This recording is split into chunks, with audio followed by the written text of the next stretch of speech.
My name's Paul Bestel, and you're listening to Mysteries and Monsters. The world is a possibility, if you'll only try.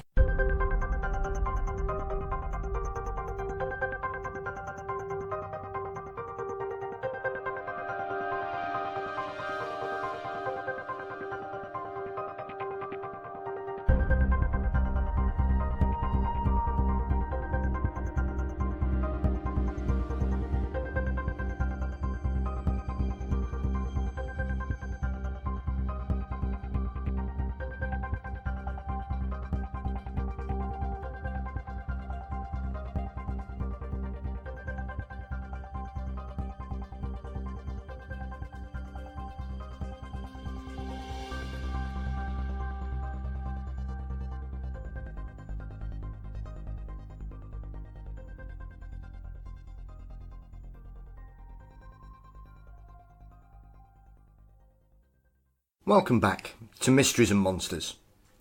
So, I thought I'd surprise you today with a bonus episode, so I hope you enjoy it.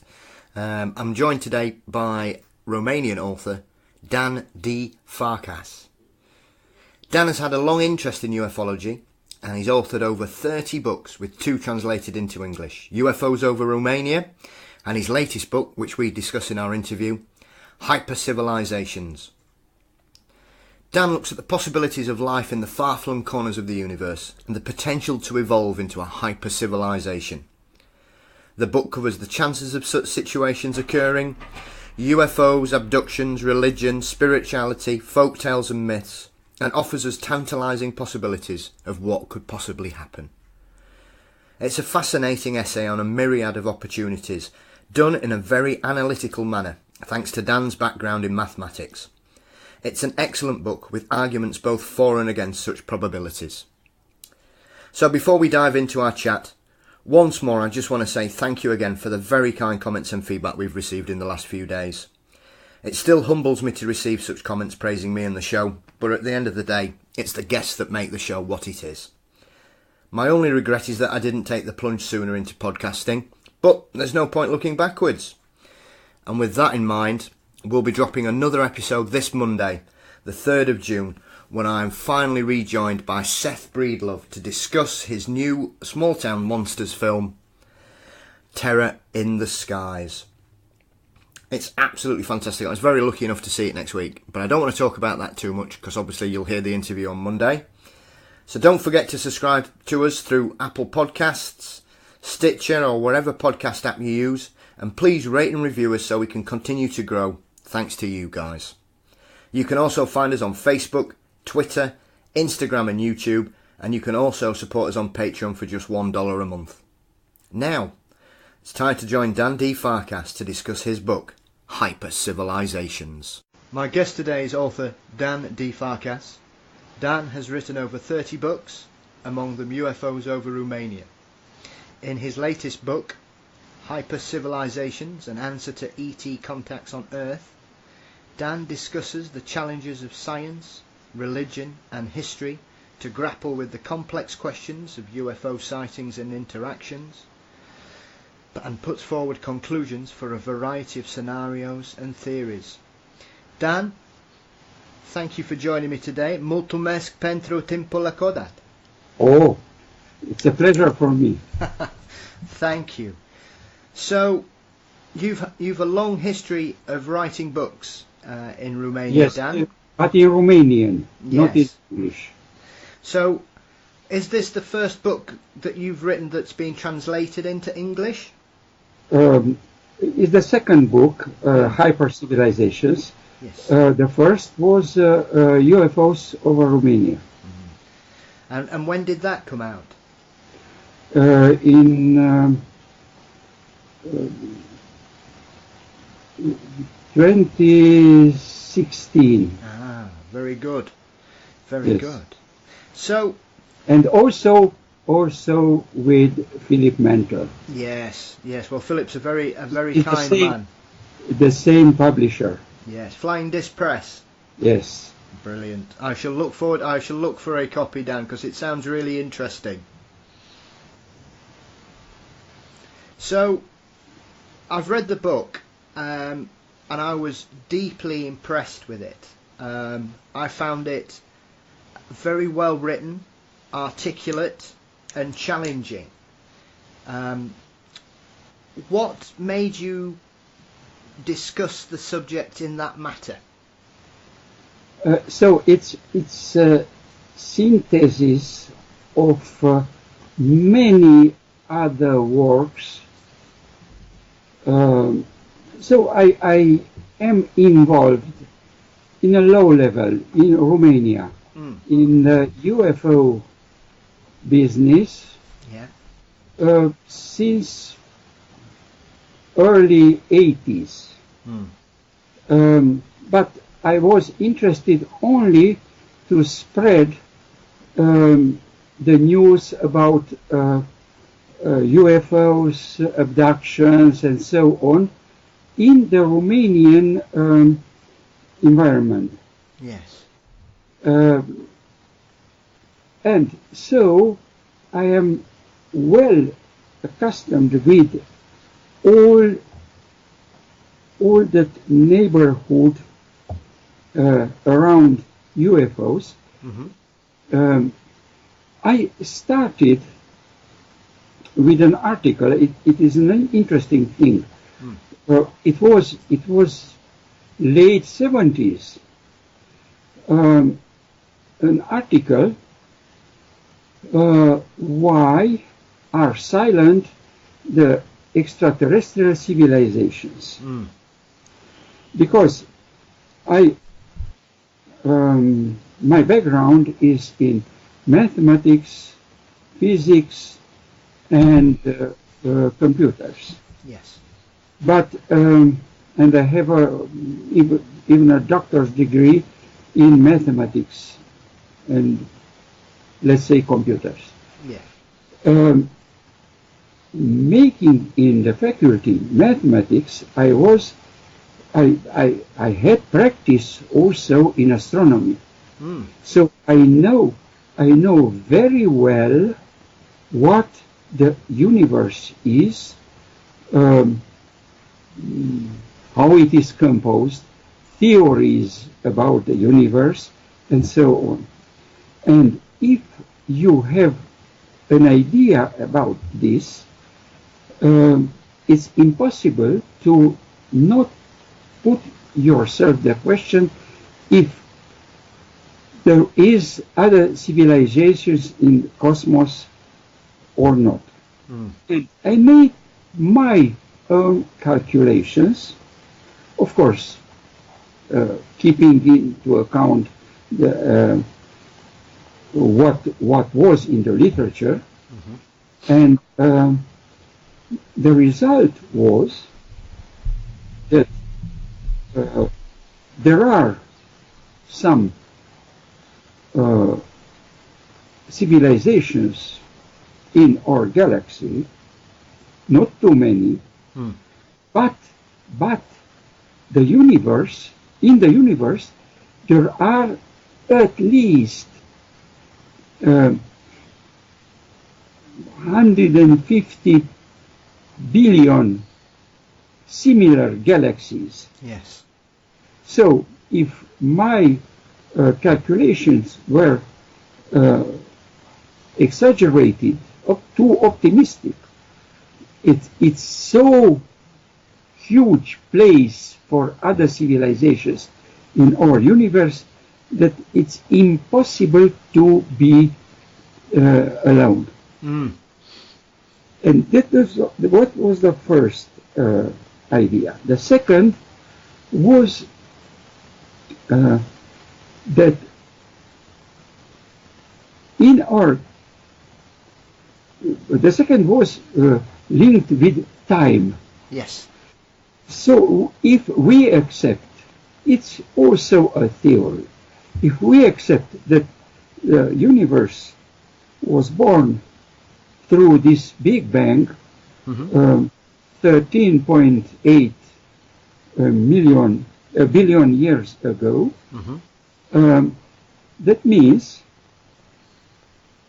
that the several civilizations in our galaxy are not in the same stage. Yes.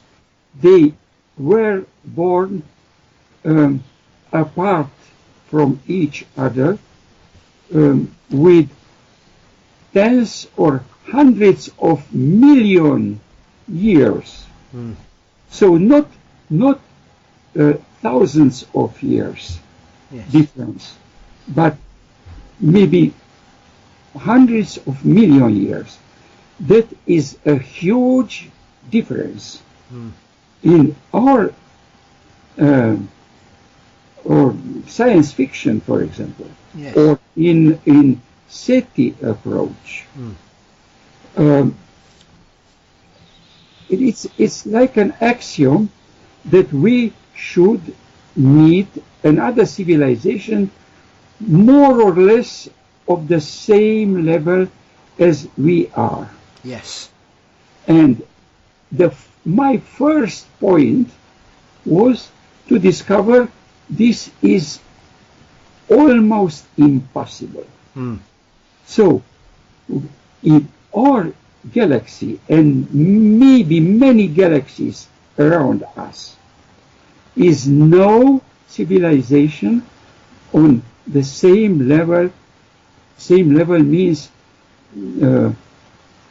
plus minus several thousands of years. Yes. Yes.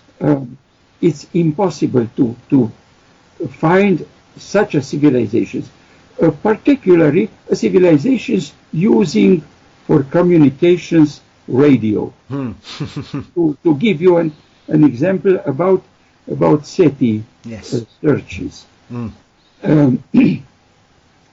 But if we speak about differences of hundreds of million years, that means a difference like from us to the ants, or maybe microbes. Yes. So it's a huge difference between a previous civilization and ourselves. Or technical civilization. Yes. And if it is so, there are some conclusions. First of all, it is also one point here. Maybe there were more civilizations like ours, but they likely destroyed themselves. Yes. Because if a civilization has aggressiveness as we have, and if they have fighting for property, for religion, for different ideology or so, it's very high probability to destroy themselves, and it's also for our civilization. So it's maybe Carl Sagan told the probability to survive our civilization in the next 1,000 years is 1%, no more. So it's possible many civilizations like ours destroy themselves. The possibilities are unlimited. So it's not only by war. It's biological. For example, we discover hyper microbe. And it will destroy instantly all advanced form of life, and including humans. Also, so there are different scenarios. I think the key aspect there, Dan, is that I think a lot of people think that forget about the potential of catastrophe. Yes.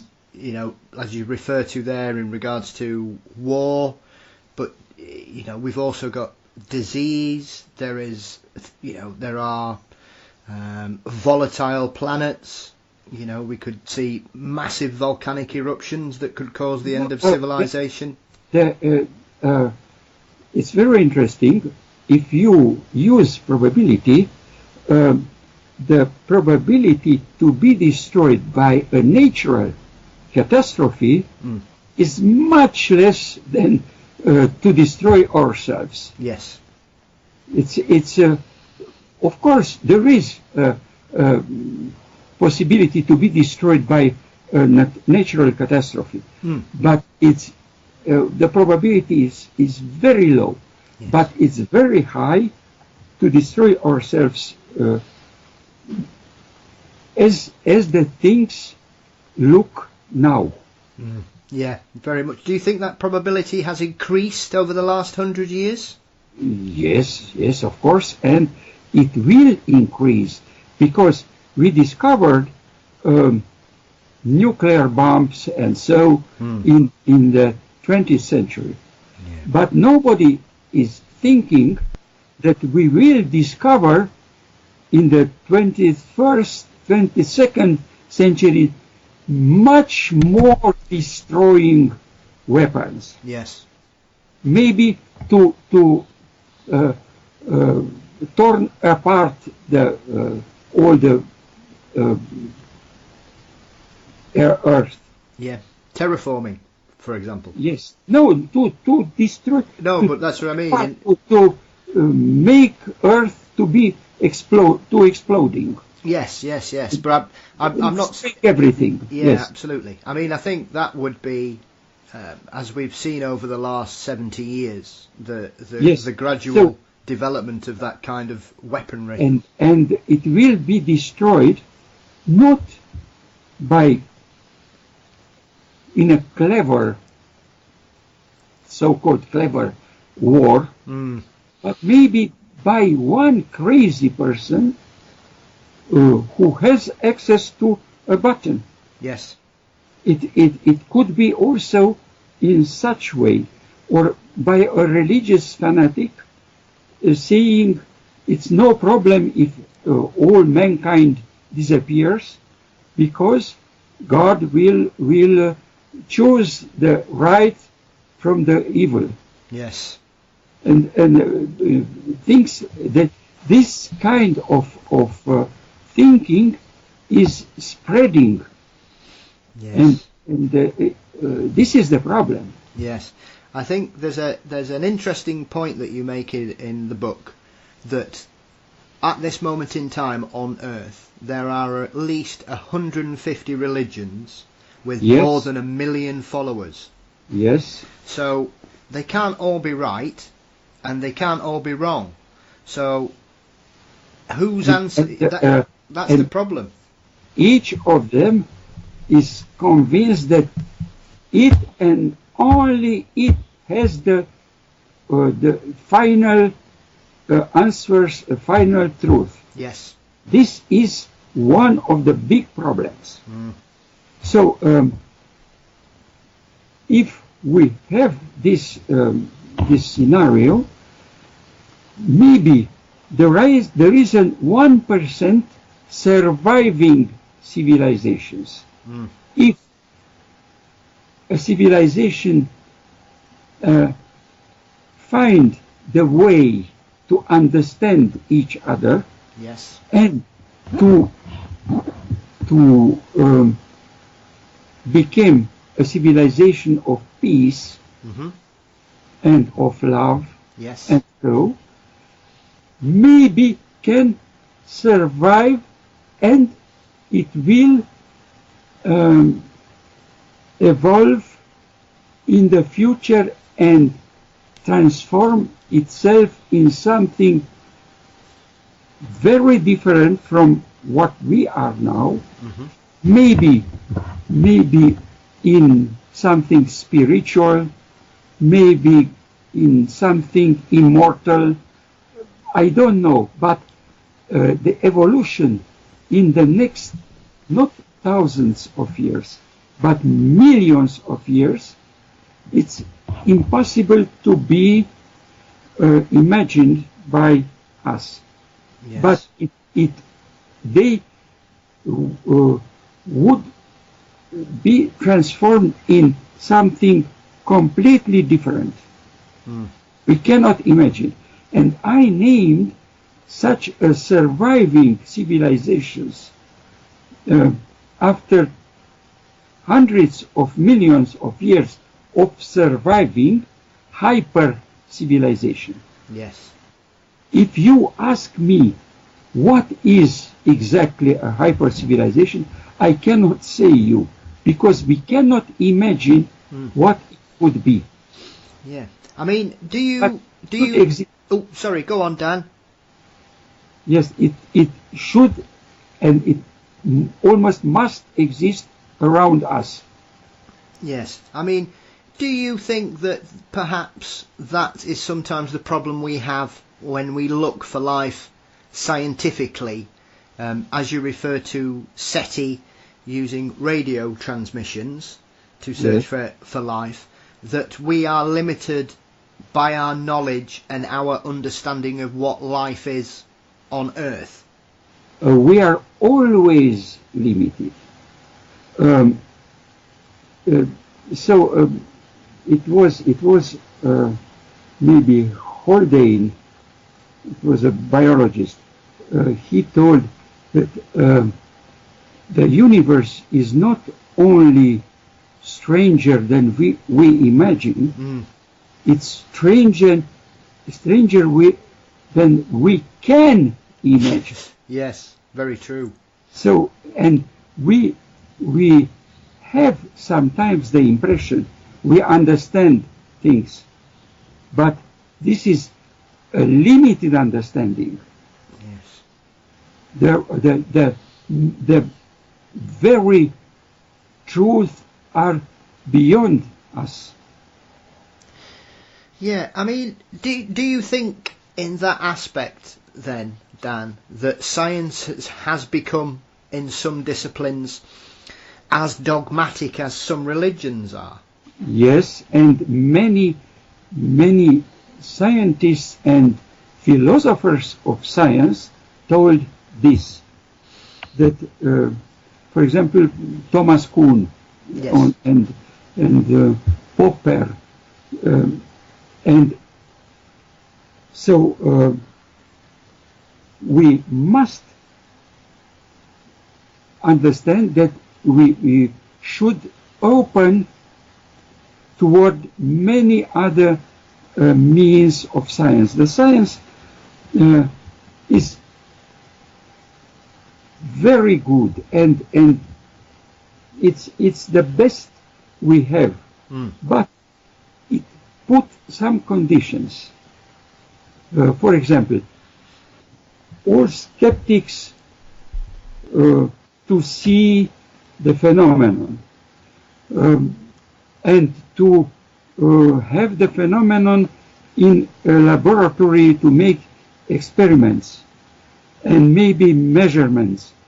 So it's okay if we can do this, but if we have UFOs, if we have abductions, if we have, for example, fairies in forests, yes, because many people, I met people who told me they met fairies. yes, And it's not only one or two crazy people. And it's not only in Romania, it's in many places. And all this, including the existence of God and of some other, maybe afterlife, and so all this is impossible to be accessed by science with its means and its conditions.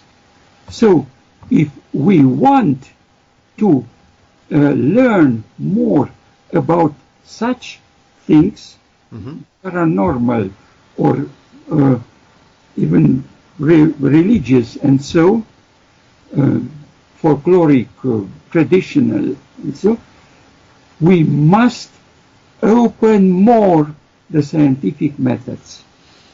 Yeah. For example, with good witnessing and so. Yeah, very true. Yes. I think one of the key point that I drew from the book, amongst others, because I didn't expect it to be as challenging a book, which is what I really enjoyed about it, Dan. It's very, very well written. I'm very impressed with it. So I really took to heart the point that regardless of which theory you follow in general, the believers in that system will ignore any evidence that doesn't fit into that preconceived belief or idea. Yes. So I will talk about, let's say, debunkers and also me. For the debunkers, everything in science is gospel. Yes. So if you cannot explain something by what we know now, it's suspect. But take it in my laboratory, and I will say you if you are right or not. But I cannot take those things in your laboratory. And this is the one point of view, the debunker's point of view. Yes. It cannot exist, so it does not exist. Precisely. So don't bother me with evidence, because it is bullshit. and that is the manner they think. No, you're very, and I think you can apply that to anything. I would be really interested, Dan, to look at how people viewed the future of perhaps space or genetics, say in the 1960s, compared to how we view it now. Yes, they don't understand that after 300 years for now, the people will laugh about our theories in the same manner we laugh about the theories 300 years ago. Yes. And they not only about theories, but about the method, about the philosophy of science. So everything changed, and I tried to have another look, and that look was in very short the following. If civilization survive our problems, so it's long time surviving. Yes. It's first of all very different from what we have in science fiction. It must be a civilization without aggressivity and with love for every form of life and intelligence. So if you go now, and if you are a clever person, and you are going in a forest and discover maybe a new species of ants. Yes. You will not go into the queen of the ants and saying, yes, let's have some relations with you, and I will give technologies to develop you, and so on. But I will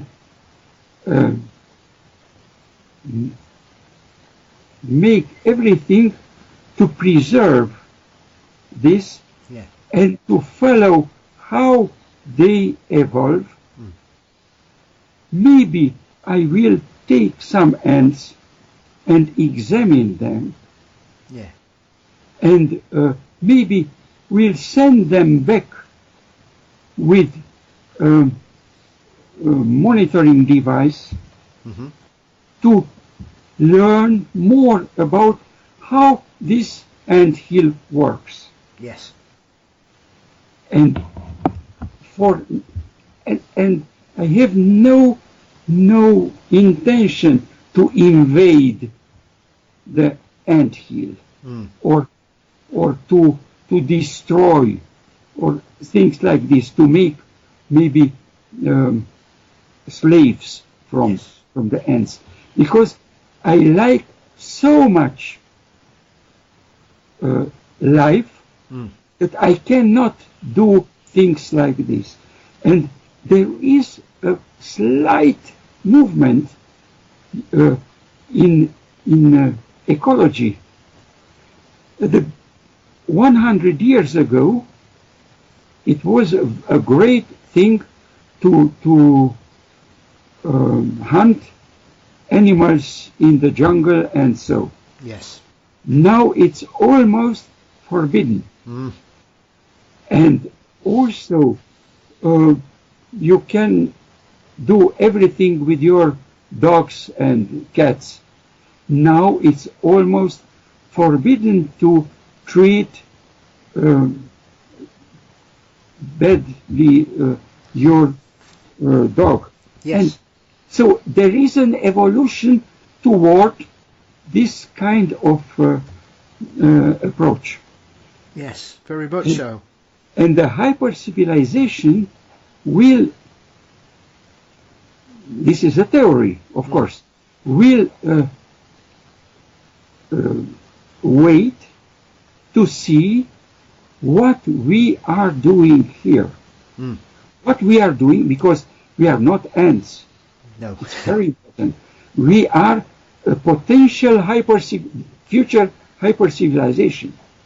So we will meet them at a level of intellectual level in a distant future. Yes.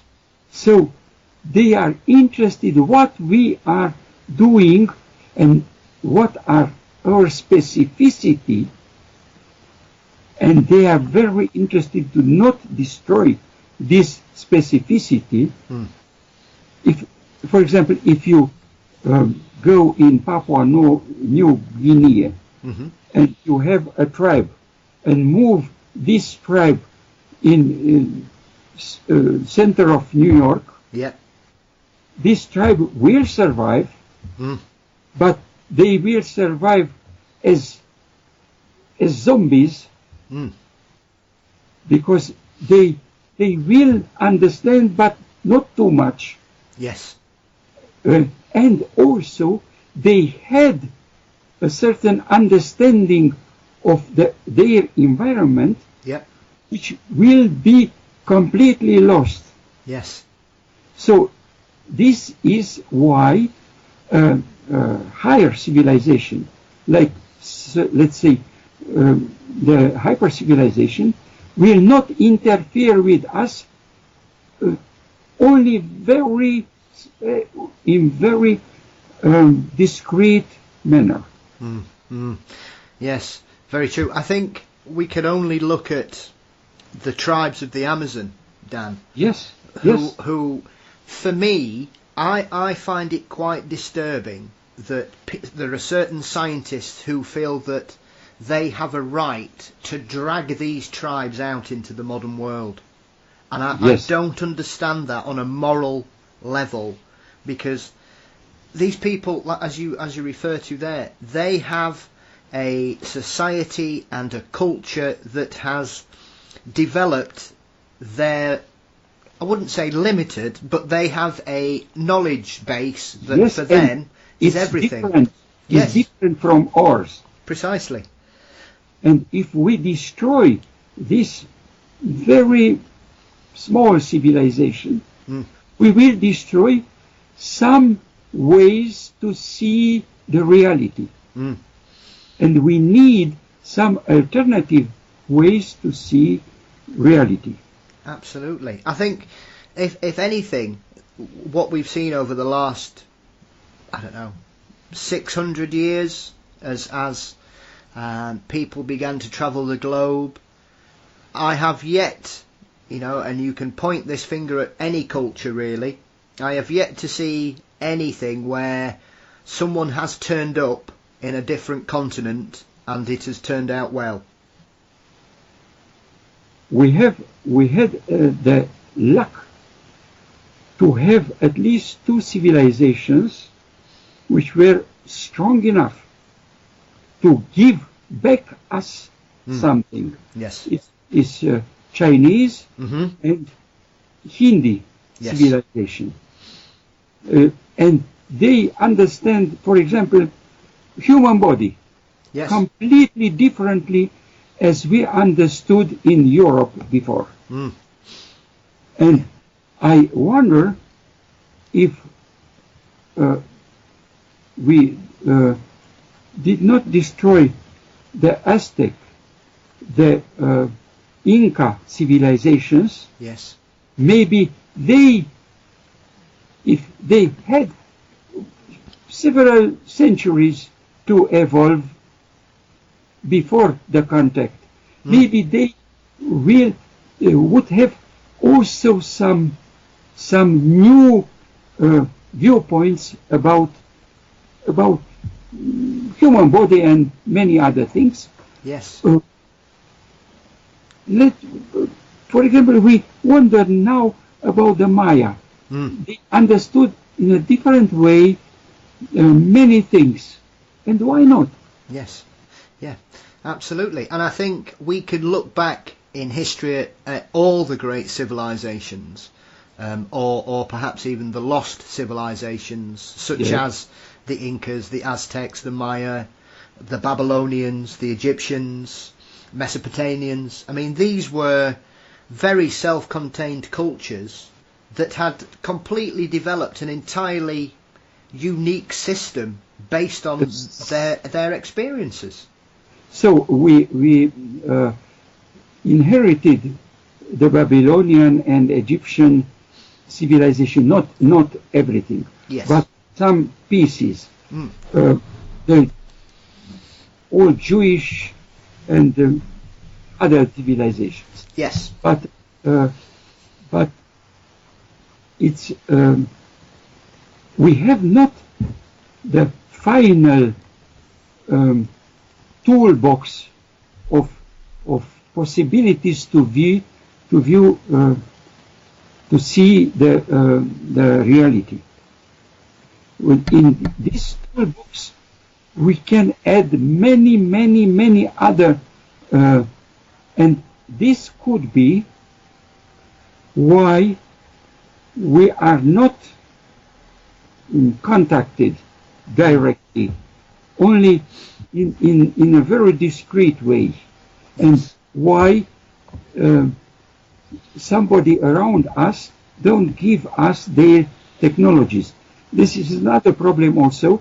If a crazy hyper civilization would give their technologies to the humans, they immediately will make weapons from these technologies, and if these technologies means to have easy traveling in cosmos, the earthly civilization will be the biggest danger for the universe, because we will start to invade and to destroy, and so, because this is our habit. Yes.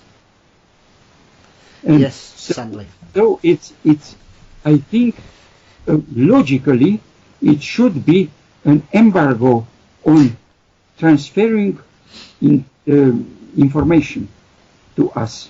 Yes. And it's in the old tales, for example, in Book of Enoch, or in the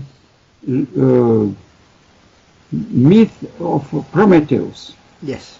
There is a hint about forbidding to give knowledge to humans.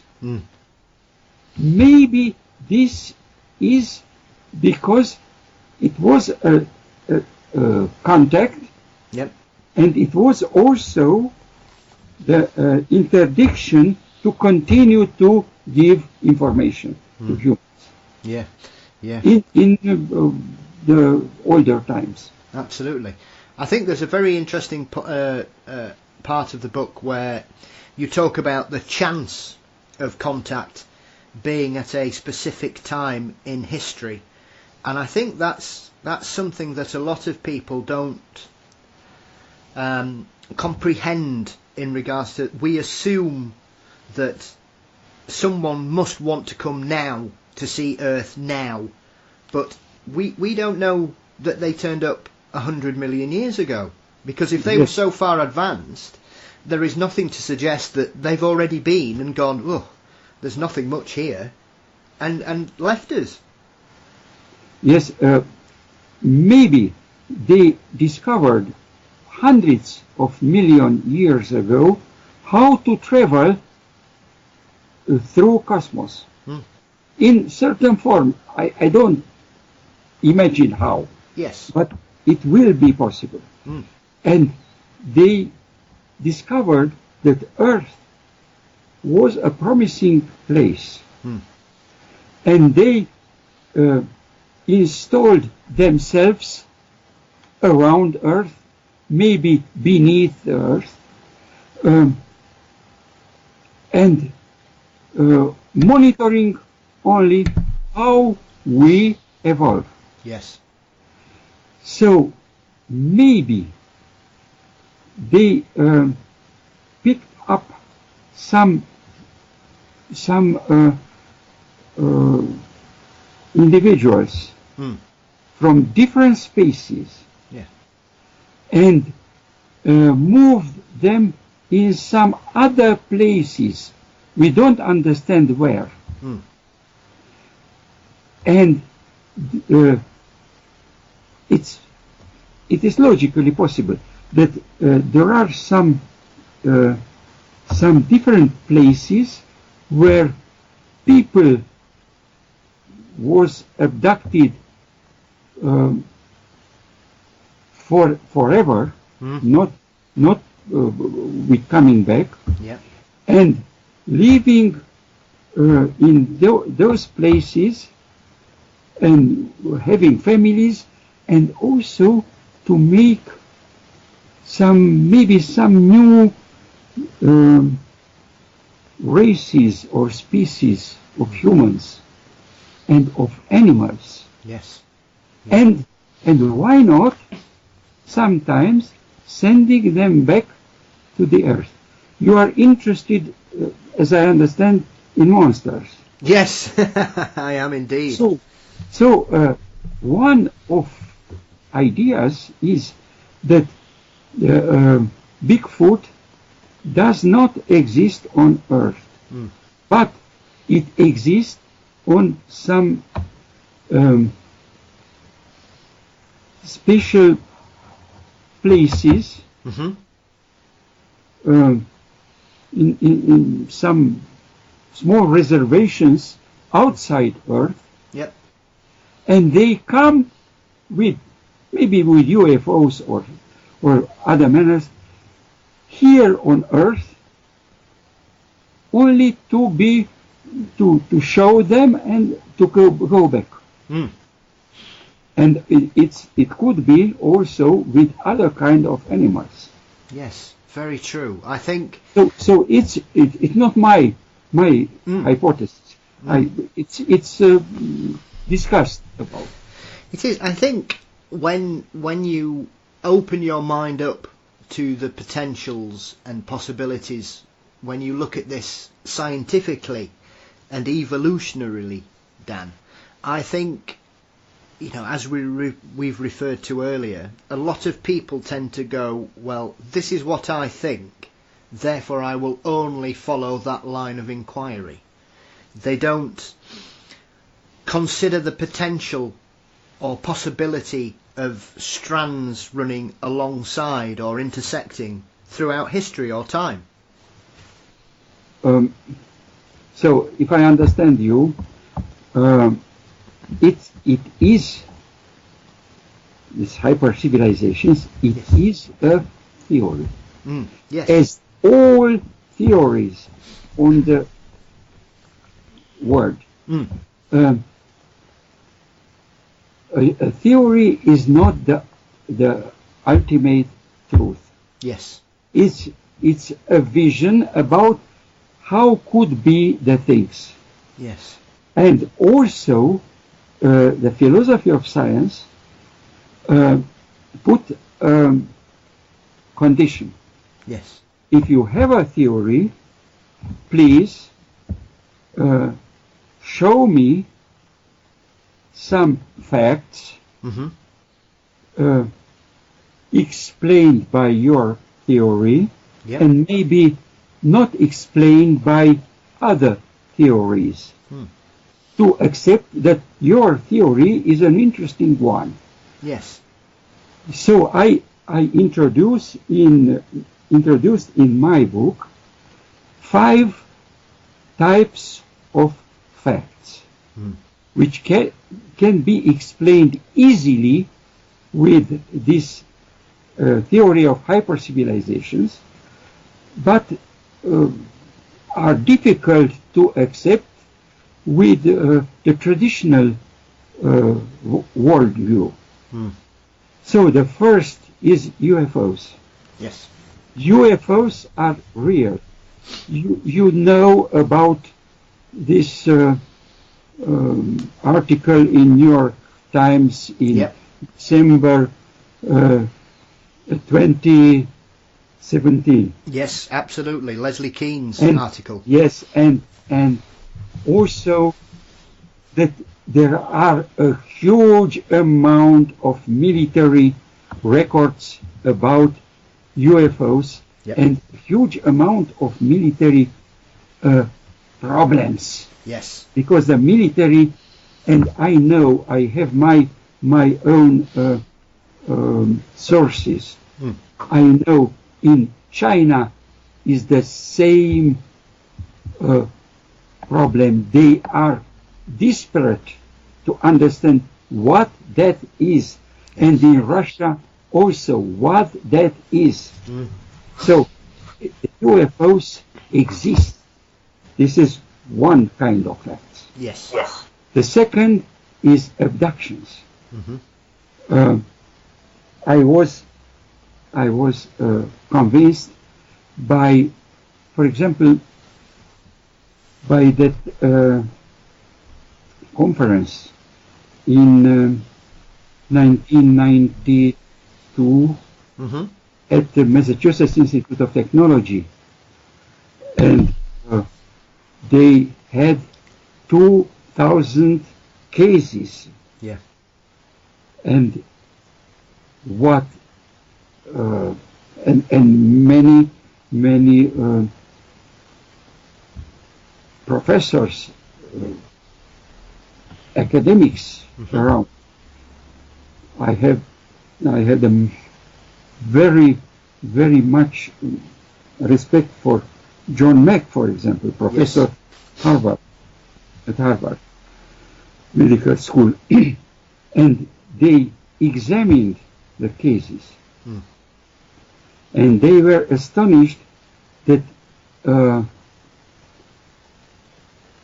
it was they were very similar to each other, and they didn't talk with each other. Yes. So it was a very important issue. Very true. and I met in Romania cases of abduction and exactly similar with those in all continents of Yes. the world. Yes. So the abductions also exist. Mm. The third is traditions. Traditions means folklore, fairies in forests and so. And there are everywhere in the world. For Yeah. example, John Mack had he's dead, unfortunately. Yes. Had a book with 3 shamans from 3 continents, Yes. and they had contacts with other people from other worlds. Yeah. So it's the shamans, the other traditions. Yeah. But I met in Romania a case with, there is a bed fairy in the forest, a huge 2.5 or 6 or 3 meters high lady living in forests with small children around. She is the maid of the forest. That's the local name. Yeah. Everybody knows about, even now. Yes. And I have filmed case when that person was seeing descending. So it's the witnesses told us that she was descending from a UFO.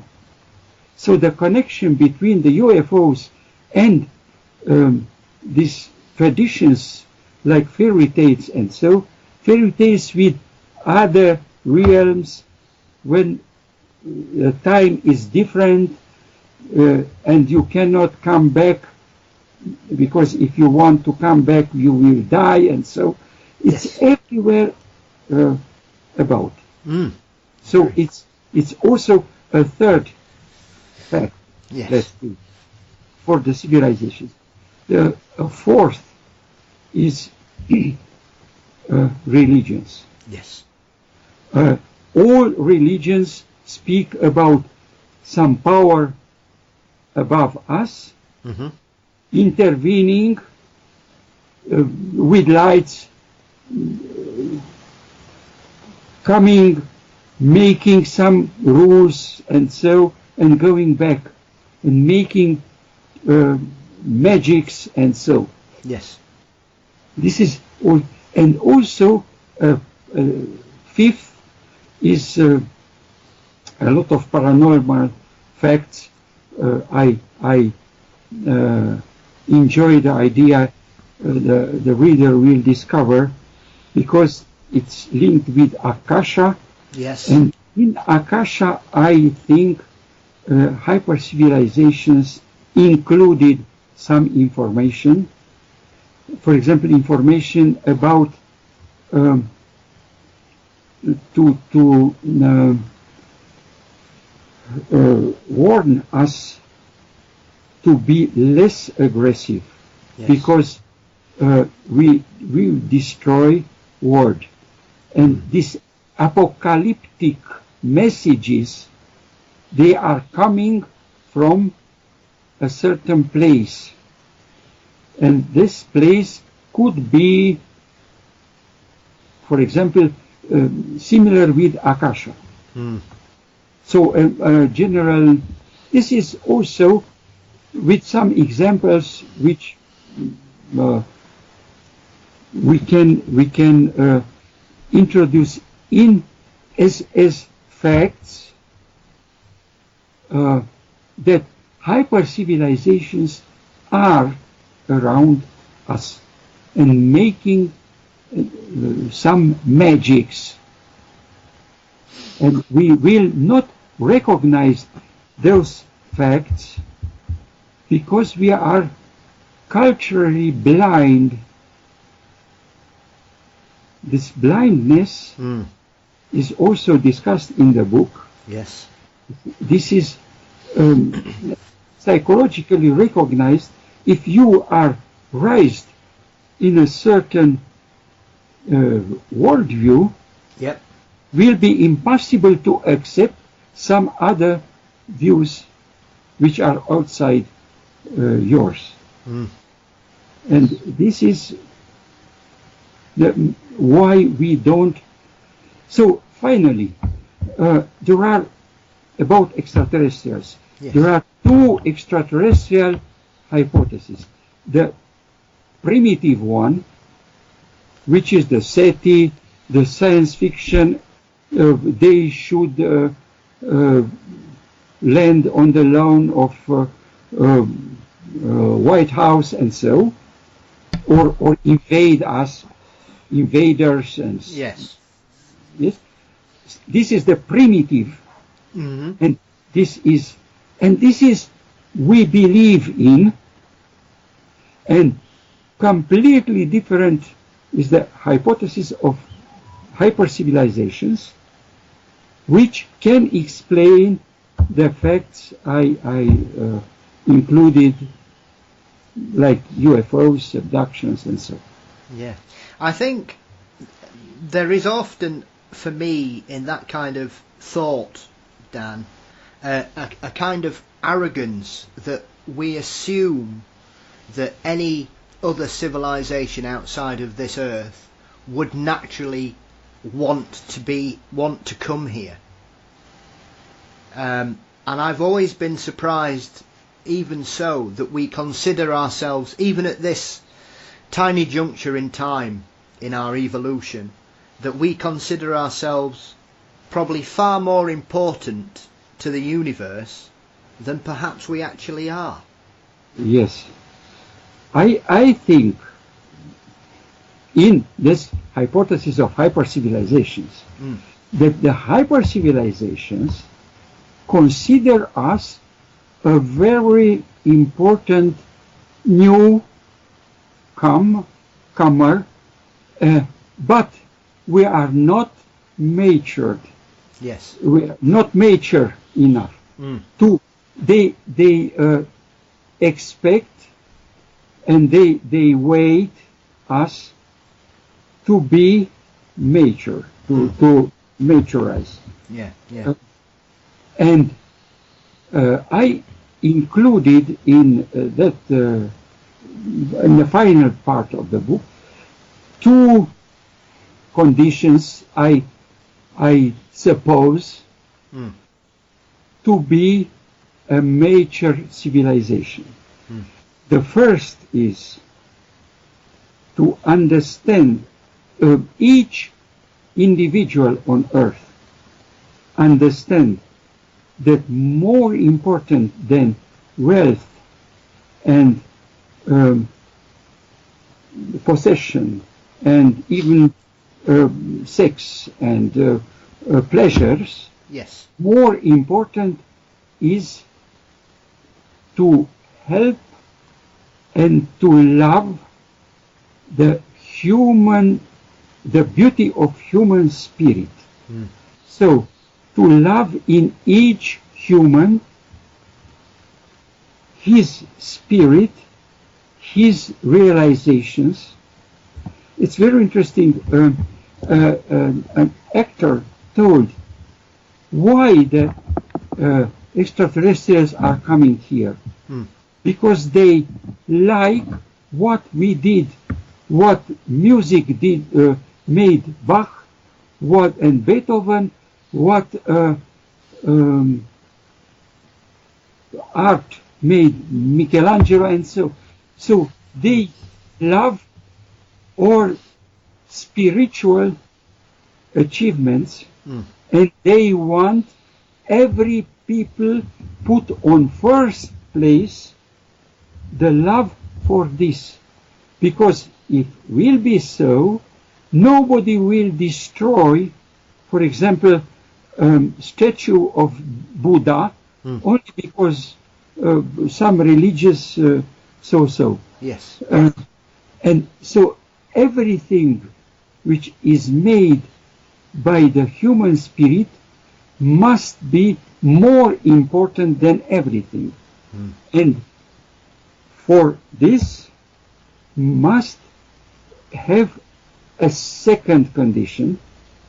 So if you are Jewish or Muslim or Hindi or Buddhist or everything, I must appreciate Hinduism, because this is one of the beauties of human spirit.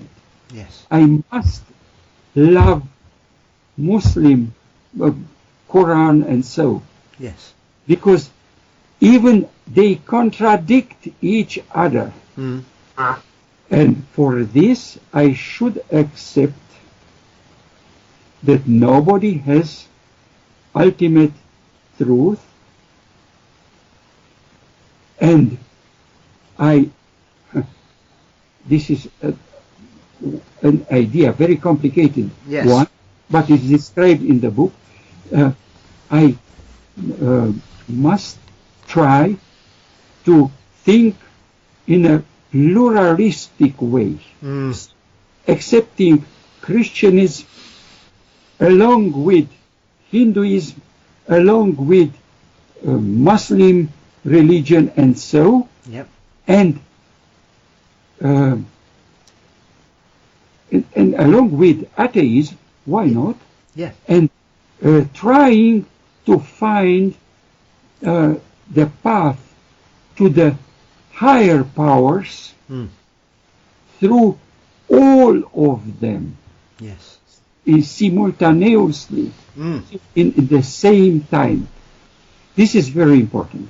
Yeah, I think that's a very original approach to the situation, Dan, because like you say, as with anything in life, people tend to concentrate on what differentiates us from, say, you know, at the end of the day, I'm English, you're Romanian, but we're both European. We're both, you know, members of Western civilization, and we are both members of planet Earth. And yet, more people will focus on the fact that I am English and you are Romanian. Yes. Rather than... So we have to understand this and love every level. Yes. And I love to be Romanian, and I love also, or maybe I try to understand how love his people are Hungarian and English and so. I try to understand, because everything is in this human beauty, the beauty of human spirit.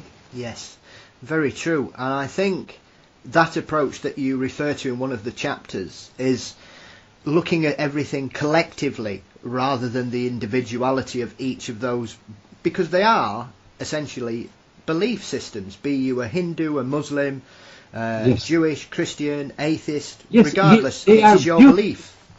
They are beautiful thinking systems, and I cannot destroy one because I am attached to another. But that's what I think too many people try to do. Yes, unfortunately, and my hypothesis is this is why hyper civilizations are waiting. How we solve ourselves this problem. Yeah, I think that's always been, especially in certain science fiction books and films, there has always been this kind of undercurrent about differences and a situation occurring which makes people realise that everyone is the same, it doesn't matter. And the only way we will achieve or overcome a scenario is by coming together collectively as one. As if we will understand the supremacy of human spirit's body, beauty, it will generate automatically love and good and fine of wars and I think there is also, like I say, when it comes to things like ufology, the overriding experience throughout the years is, in the vast majority of cases, especially where there has been an interaction, it tends to be quite positive rather than a negative. I mean, obviously there will be certain people that have a negative response to that interaction, but in general these visitors seem to be quite friendly. Yes, generally speaking, there are some exceptions. Yes, of course. But generally speaking, they are let understand the witnesses. The witnesses told that they were told that we are peaceful and we want only your good, and we are waiting for you, and things like this. And we want not to hurt you. Of course, there are these experiments of hybridization. Yes. And they are, in my opinion, true, of course, and they are for improving humans toward this kind of, to have more minds capable of understanding this beauty of human spirit. If, for example, the beauty, yes, to simplify the things. Yes. Not everybody understands really the beauty of human realizations. You understand maybe one kind of music. Some evolved people understands other kind of music. So this difference is also in our brains.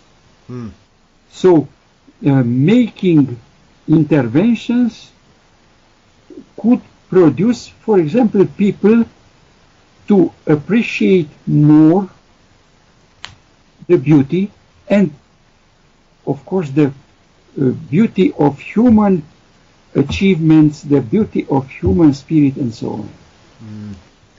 This is one possibility. Absolutely. And also the abductions, many of them come back with more love for biology, for ecology, for animals, to preserve the health of Earth, and so. Yeah, there is a large body of reports. I was about to say exactly the same thing, Dan. That for a lot of people that have this kind of experience, it's as if they've transcended from one way of looking at the world around them to finally realizing their place amongst everything as an equal. So this could be a reason for abductions, and partially for the interventions, genetic. I mean, it leads you down all kinds of possibilities, and one of the book's key strengths for me is the way that you've broken it down into the 11 chapters, looking at different aspects of that kind of changing of your thought process, which I think you do wonderfully well in this book. Yes, it's very important, and I think it's a strategy for future. Yeah, very much so. I think humanity. Absolutely. I think everybody can learn a lot reading your book, Dan. It certainly made me look at certain things very differently. Yes, I will be very pleased if many people will read the book and will understand that message. Yeah. Because it's more than theory, it's also a message. Very much so. As I said at the beginning when we first started talking, I found it a challenging book, but I don't mean that negatively. I liked the fact that it challenged my thoughts and made me think differently about certain aspects, and I was very, very impressed, Dan, with how that I had an emotional response to your book. I hope our conversation will help for that. Absolutely. Our listeners will become curious. Yes. And also the Latins had a word, habent sua fata libelli.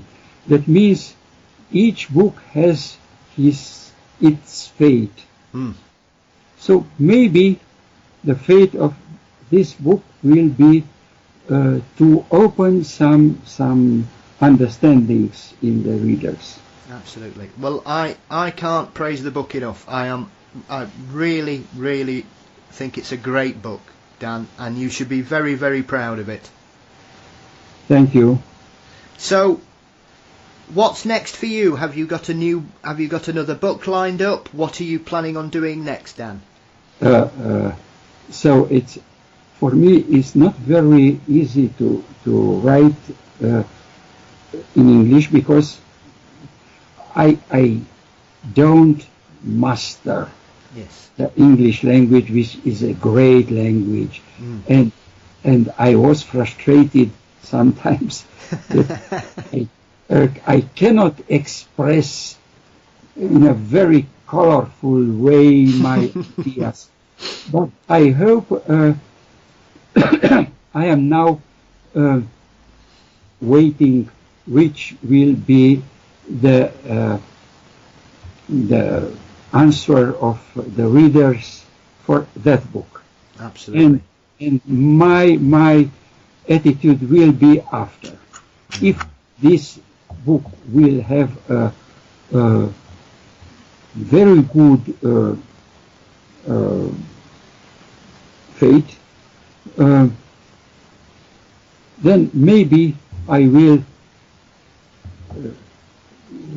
write another. But in that moment I have no other plans. I have 2 books in English. They are on Amazon, both of them. You can buy them.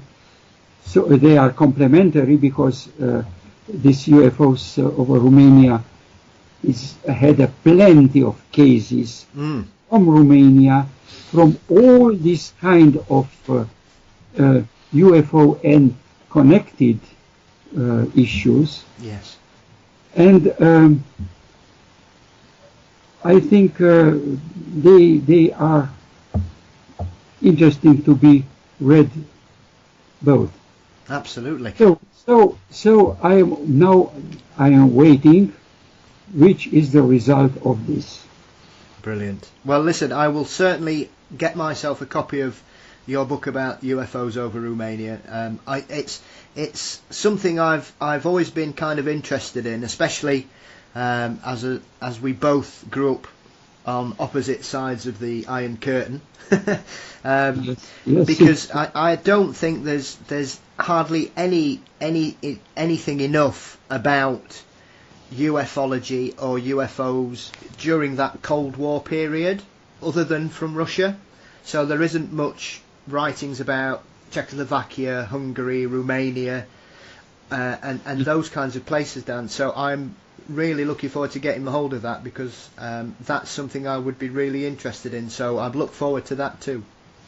yes, there is in the publishing house of Philip Mendel is also an interesting book from Polish UFOs. Yes. About Polish UFOs, and I think several books about Russia.